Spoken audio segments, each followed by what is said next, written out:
Hello and welcome again to Learning Music with Pat. As we've gone along in these lessons, I've been introducing you to various instruments. And one of the things that I like to do when I'm teaching is I like to show instruments that you might never get to see if it weren't for a program like this. I carry my instruments with me. Some of them are rare, and a lot of them just kind of come to me. People bring them, people have bought them, and they have me in mind when they bought them. Sometimes I repay them for the instruments, sometimes I don't, depending upon whether they want to accept payment or not. But it's very interesting the number of instruments that you can collect.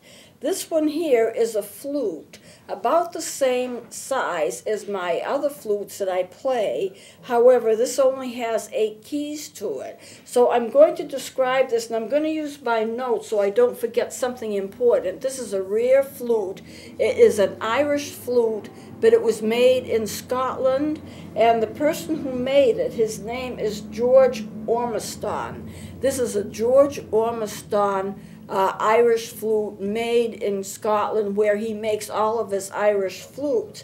And it's handmade, and it's in the key of D, and it's made out of African blackwood. I've never seen African blackwood, but this is what this is. Sometimes they make them out of other woods or not, but this is other woods, but this is the black African wood. And there is a tuning slide in the head joint. And the bands, all of the bands, are made out of sterling silver. I'm going to pull this out a little bit so you can see part of the tuning mechanism, which is inside of the head joint. Never have I had an instrument where you tune it, but you can pull it out and adjust the tuning mechanism in the inside of the instrument. But this you can. I'm not going to pull it out all the way because I'm afraid if I did that, I might not get it in. Now you see that's metal. I'll pull it out a little bit further. There are 2 layers of metal, one which slides in to the other one. That is the tuning slide. And it makes the head joint a little bit heavy. I don't want to pull it out much more. I'm afraid of not being able to get it back. But you tune it with that. A whole sliding tuning slide in the inside of an instrument, in the inside of a head joint. And then I put it back in. Now it is would be, I think, a little bit hard to play. It has the tone holes in the front. 1, 2, 3, 4, 5, 6. But there's quite a stretch there. There are other instruments that are similar to this that are made so that it's not such a wide finger stretch to cover the holes, because you have to cover these holes perfectly in order to make the tones and not get squeaks and squawks. And that's the way it is, of course, with the recorders. Then you have 8 keys. The most expensive of these instruments had 8 keys. Some of them had no keys at all. They were keyless. Others had 5 keys, but the best ones and the most expensive ones had 8 keys. Here's one, and you just handle it by using your pinky finger. Then there's one over here. You handle it by using your pinky finger. You can raise your finger, turn it a little, and get this. Then your thumb can handle that key right there. And then you have a key here, another one here, and another one here. That one there. I don't know, maybe I've got them all. This one here. So that set of 8 keys makes the instrument fully chromatic. It's a chromatic instrument. You can play chromatic scales on it. There's no tone hole in the back, but there is this small key. So it requires a lot of stretch. It was made in Scotland. As I said, it's an Irish flute. You have an end cap that is made out of sterling silver and also has kind of an engraved quality about it. It's not just an end cap. It has a point on it. That made it even more expensive. And then you have the little end cap over here, and the bands, if you look in the back, you've got a band here. This is where the head joint joins the instrument. This looks like a typical barrel like you get on the clarinet. Then you have a band here, you have a band here. all of them made of sterling silver. This is the foot joint. And it's a large foot joint. They're long foot joints. And the reason they made these so long is that they could get a better quality of tone on the lower notes. So this is considered to be a long foot joint, and it has this little end cap. There's no bell on it. It does not flare out. And it's a very, very rare, very nice instrument. And if I could have it all repaired, it needs to be padded and so forth. It would be a terrific instrument to play. And they are very expensive. This instrument is actually worth over $4,000. And when it was fixed up, it'd be worth even more than that. So you get various instruments, and I think as we go along, I'm going to try to introduce you to instruments of the past, instruments that used to be played, instruments that are played in different cultures that we don't see in our traditional culture. Because to call this a flute, it really actually looks a little like a fife, because the hole that you put your mouth on to blow, or you blow air across it like you do the flute, but it's not the same size and shape of a regular flute. The regular flute is more elongated. There's more space for air to go. This actually would remind me of a fife. The way that it was made, it would remind me of a fife. So it's one of the instruments that I'm glad to be able to show you. The instruments just seem to come to me. People pick them up and bring them to me. Would I like them? Well, of course I would like them, because I collect instruments. This is a rare one, and also very valuable. Now, let me put this down. What I want to go to now is I have a series of charts here. I want to show you when you play a note, when you see a note, I'm trying to show you there's a relationship between what you play, what you see on the scale, and where it comes on the piano. So I have gone through a 2-octave range of instruments based upon the recorder, but it would be true of saxophone, clarinet, recorders, flutes. They're all very, very similar in their fingering. So I want to show you the notes. I will show you where the note is and where it appears on the staff. I will show you what the fingering is going to be on a recorder. This is my kind of rendition of a recorder where I can show you the fingerings. If it's black, the notes are black. That means you cover it up with your fingers. If they're white, then you don't. And then I've drawn kind of like a recorder on the side so you can see it as if it was being held like this. And then where it appears on a keyboard. So the first note, I'm going right up the scale. We're not going to do the bass notes. We're just going to use the treble clef notes, because this is what the woodwinds play. This is the middle C. I've shown it to you before. It's the C. If I had it written out, it would be between the treble and the bass clef. This is the middle C. On a recorder, on a flute, it's the lowest note that they can get.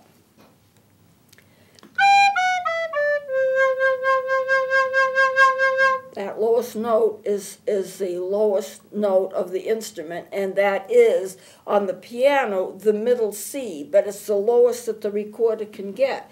And the lowest that the flute can get, the saxophone can get about a note and a half below it, but that's about as far as you go. So let me take this off. Remember, this is the way it looks on a treble clef.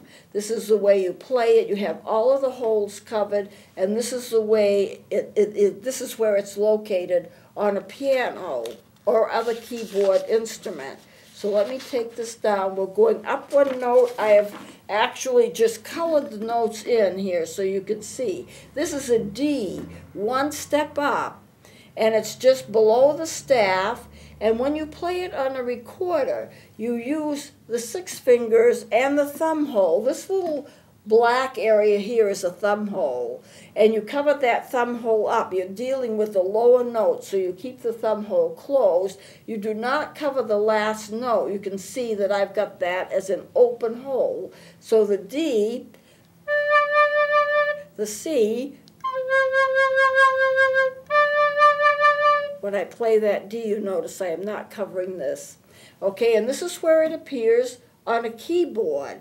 The keyboard is just one step up from the middle C.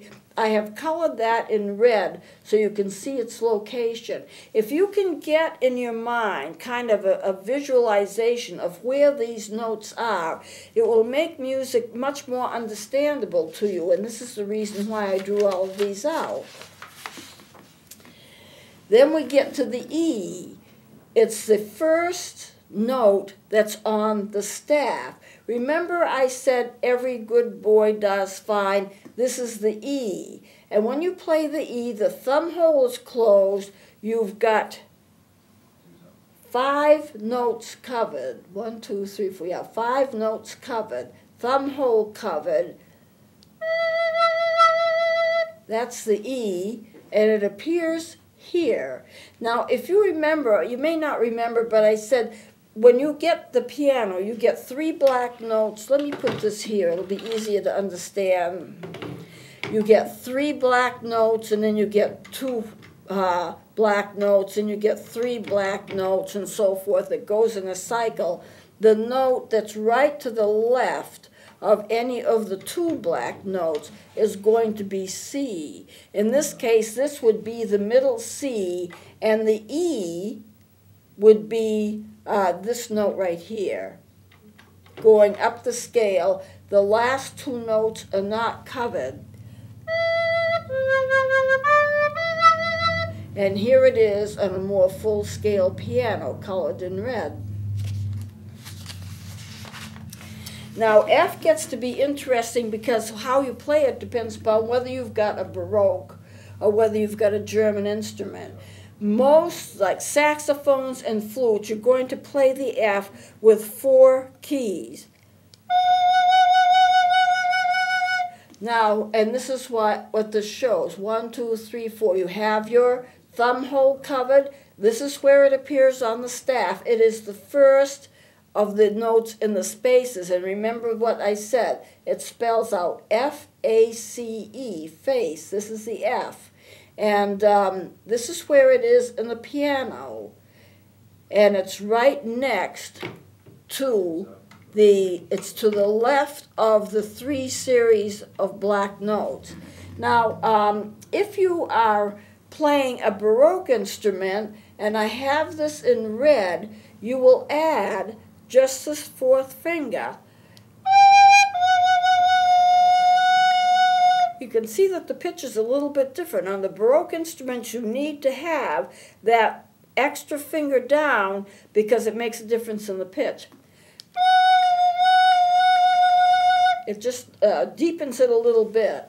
And this is where it is. On the piano, that's the F.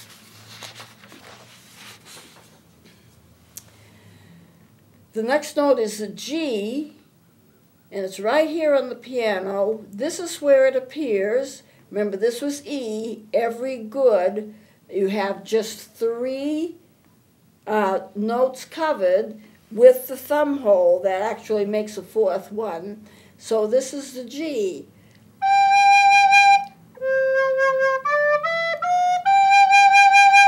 We're already on the 5th note. That's G. Then you have A. That's the next note in the octave. It's right here on the piano. You're only using 2 of the fingers and the thumb hole. That's the A, and this is where it appears on the staff. Now imagine you're a beginning student and I happen to be teaching you, or somebody happens to be teaching you like flute or saxophone. Somehow you have to get in gear in your mind. This is an A, this is how you play it. And if you're counting time, this is a quarter note, you play it for 1 beat. But we're not bothering with time, I'm just trying to teach you the location of where these notes are on the keyboard and the location of where your fingers are to be able to play it. That is an A. B, only 1 note. Only 1 note covered, plus, of course, the thumb hole. and it's right here, B.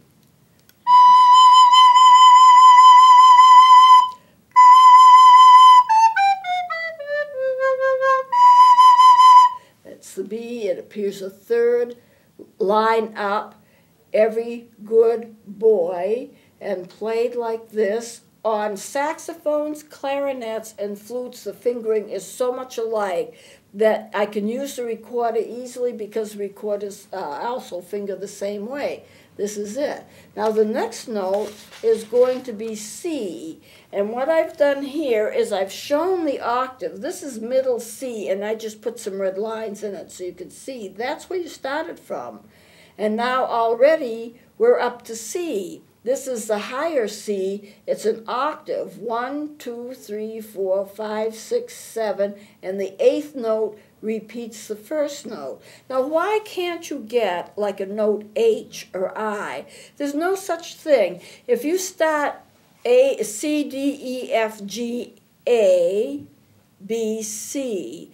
If you start with A is the beginning of the alphabet, so let me just use that as the example. A, B, C, D, E, F, G. Well, why can't you have a note H or a note I or any other note in the alphabet? Because we can't hear it. The way that our hearing is constructed, when we get from A to B, the next note, it's going to exactly be another A, because our ears can't hear anything else. We can hear the notes in different octaves, but we can't hear notes that our ears cannot pick up. And so therefore, when you get to that A and the B and the C, when you start that A, it just starts all over again. Whatever I show you for one octave is going to be repeated in other octaves. And so this, C, D, E, F, G, A, B, C, and then F, C, D, E, F, G, A, B, C. If I'm going from A to A, or G to G, it's going to repeat A again, A, B, C, D, E, F, G, and then goes back to A.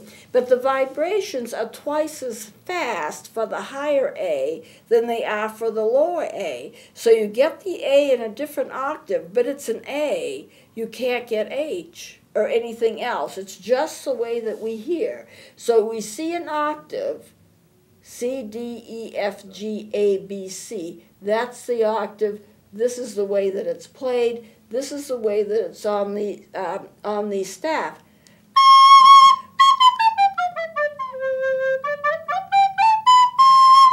Now, what if we want to go higher? Not hard to do. This is the D. Now, the D's a little different in different instruments. The D does not quite finger the same as the other instruments. This is the D. We went to the low D. Remember, that was the second note we did. But the octave higher D is not fingered the same. That's the higher octave. I take my hand, my thumb off the tone hole, and instead of playing this in the higher octave, I play it this with just the middle finger down. You can see the middle finger goes down. The note above it is not pressed down. There's no covering over that tone hole. None of the other notes are covered, and even the octave thumb hole, you just pull it down, you don't use it. It'll bounce right up from the low D to the high D. Now, sometimes I've played a D in a different kind of way. I've used this, and I've lifted my finger, top finger, and just pull the thumb down to half hole it for an octave, and I get a D. But it's not as good a pitch as if I use this fingering.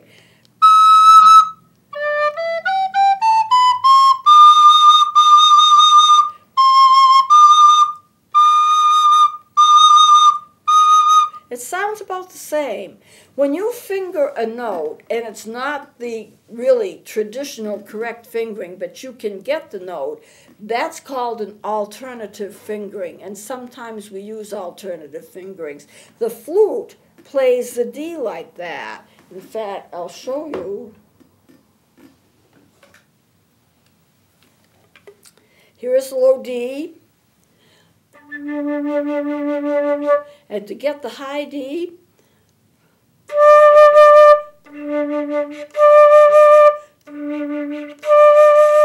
I lift that finger and keep these fingers the same. Give it a little more breath, and then I've got the octave.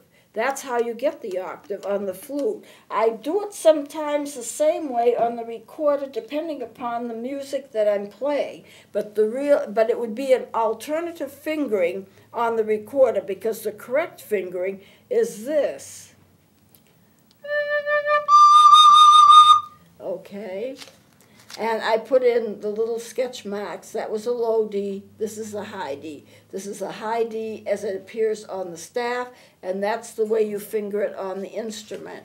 Everything relates to everything else. Then we can go on with this. The E is played just like the low E, but you half hole the thumb hole in order to get that octave. And this is the way it appears on the staff.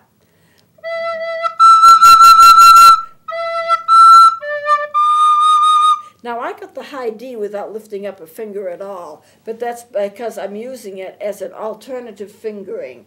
This is the E, this is the way it's played, and it shows it on the side here. This is the way it appears on the staff.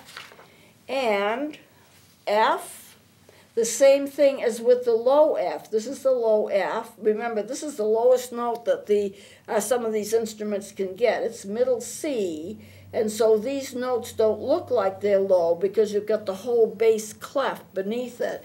But we're not playing the bass clef. We're playing treble clef for woodwinds, so this is low for them. They're good on the high notes. So you get that high F, just half hole, like I'm doing.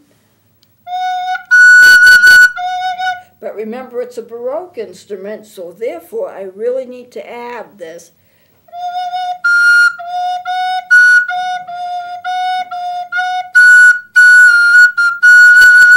Okay? So depending upon what you're playing, whether it's Baroque or German, you do need to add that extra finger for the Baroque. Okay. Time is getting short, so I'm going to do this fast. This is a G, the same thing. This is the way it appears on the staff. That's G. And this is the way it is on the staff. That's the octave below. Now A is the same thing, except this is the way it appears on the staff. You only use the two fingers and half hole, and the A appears like that. A and B and C, those high A, B, and C's are not easy for the recorder to do. I put them in because it does show that it has a 2-octave range. This is the B, and you finger it differently. On a flute and saxophone, you only use one finger, but on the flute, you have to finger it like this. 1, 2 on top, 1, 2 on the bottom, and that's the high B. And on the C, it's a little different too. The C, you use 1 on top, 2 on the bottom, and half hole it. So for the recorders to get that A, B, and C, it's going to be a lot more complicated. You just have to get used to it. I shouldn't say a lot more complicated, but it is a little more complicated than the flute, where the flute, it's G, A, B, C.